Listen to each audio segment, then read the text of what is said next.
Hello అండి. ఇక్కడ కనిపిస్తున్న లట్కన్స్‌ని అయితే నేను డిఫరెంట్‌గా క్రియేట్ చేశాను. డిఫరెంట్ అని ఎందుకు అంటున్నాను అంటే, ఇక్కడ చిన్న ఒక క్రియేటివిటీ ఉంది అండి. అదేంటి అంటే ఇది వేరు వేరు కాదండి. ఒకటే బ్లౌజ్‌కి మనం దీన్ని ఒక పెయిర్ లాగా ఇలా వేసుకోవాలి. సో, అందుకే డిఫరెంట్ అంటున్నాను. క్రియేటివిటీ కూడా అంటున్నాను. ఎందుకు క్రియేటివిటీ అంటున్నాను అంటే, ఇది కనిపిస్తుంది కదా సర్కిల్.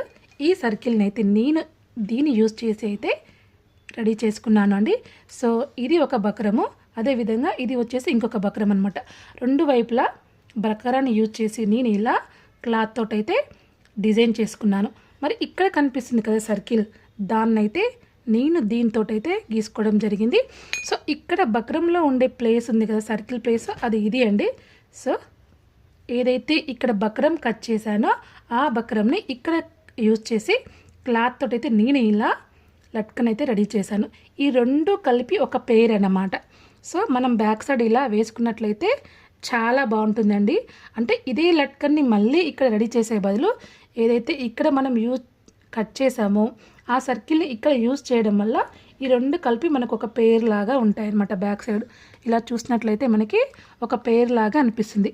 నాకైతే ఈ ఐడియా చాలా బాగా నచ్చింది. మరి ఈ ఐడియాని సర్కిల్కే కాకుండా మనం రెక్టాంగిల్ షేప్కి, అదేవిధంగా స్క్వేర్ షేప్కి, ట్రయాంగిల్ షేప్కి, అదేవిధంగా ఇంకా హార్ట్ షేప్కి కూడా మనం ఇలా ఐడియాని అయితే యూజ్ చేయొచ్చు.